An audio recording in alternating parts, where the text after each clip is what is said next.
Vi har Scientology i vores gruppe, og derfor kunne jeg godt tænke mig at læse en myte op, som Scientology bygger på. Jeg starter bare. Zeno var ved at blive styrtet. Derpå indkaldte han med hjælp fra psykiater milliarder af folk til skattekontrol, hvor de blev lammet med alkohol og glukoseindsprøjtninger. Derefter blev de sat på rumskibe. Disse rumfly fløj derpå til planeten Jorden, hvor de lammede folk i milliardvis, som efterfølgende blev stablet op for foden af vulkaner. Da alle var blevet stablet op, blev der sænket brintbomber ned i vulkanerne. Zeno detonerede derefter alle brintbomberne samtidig, hvorefter at næsten alle blev dræbt. Kun få fysiske kroppe overlevede. Deres sjæle, som ifølge Ron Hubbard kaldes for titaner, blev tilintetgjort af eksplosionen. Disse 100 milliarder af sjæle blev fanget af Zenos styrker ved hjælp af særlige fælder. Da alle sjæle var blevet fanget, blev de bragt til en biograf, hvor de blev tvunget til at se på en 3D superkolossal film i 36 dage. Hver klynge af titaner samlede sig i de få resterende kroppe, som havde overlevet eksplosionen. Disse blev til hvad, som er kendt for kropstitaner, som stadig klynger fast i alle og påvirker dem negativt, undtagen de Scientologere, som har foretaget de nødvendige skridt for at fjerne dem. De loyale officerer styrtede endelig Zeno og spærrede ham inde i et bjerg på en af planeterne i al evighed ved hjælp af et kraftfelt drevet af et evighedsbatteri. Jorden blev herefter forladt af Galactic Confederacy og står tilbage som et fængselsplanet den dag i dag. Gud bevarer Danmark. Scientology er en religiøs bevægelse startet i 1951 af en amerikansk filosof og science fiction forfatter ved navn L. Ron Hubbard. I 1953 blev den amerikanske Church of Scientology oprettet og anerkendt i USA som religion.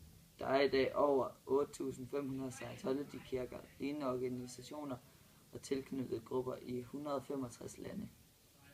Scientology er ikke anerkendt som trossamfund, religion i blandt andet Danmark og Tyskland. De fleste menneskers første møde med Scientology er en såkaldt personlighedstest, der består af 200 spørgsmål, der er udformet til at måle 10 træk, der er fælles for alle personer. OCA-testen benyttes under hele personlighedsudviklingen i Scientology. Herefter bliver man henvist til kursus. Det er en grundlæggende opfattelse i Scientology, at mennesket er et åndeligt væsen. I Scientology kaldes det åndelige væsen titanen. Udtrykket er taget fra det græske bogstav theta for tanke, liv eller ånd.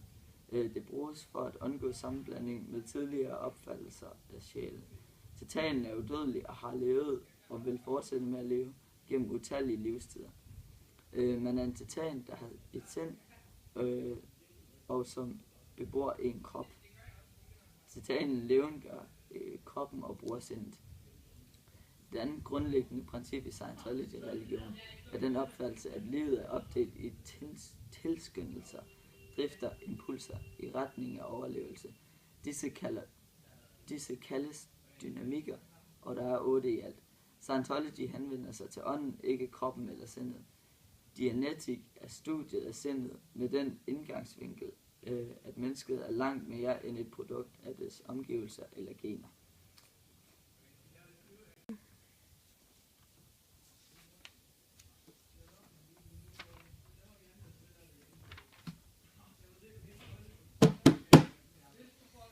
Scientology har flere forskellige overbevisninger.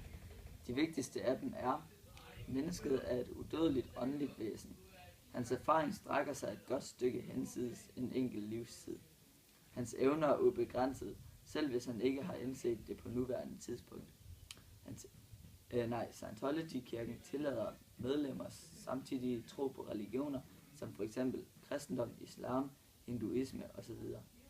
Det nye ved Scientology-religionens opståen i forhold til andre religioner er, at man i modsætning til mange andre religioner sagtens kan være kristen, muslim, hinduist eller anden overbevisning, samtidig med at man bruger Scientologys teknikker. Det skyldes det, at Scientology ikke er en dogmatisk religion, der prædiker for at få dig til at blindt tro på noget.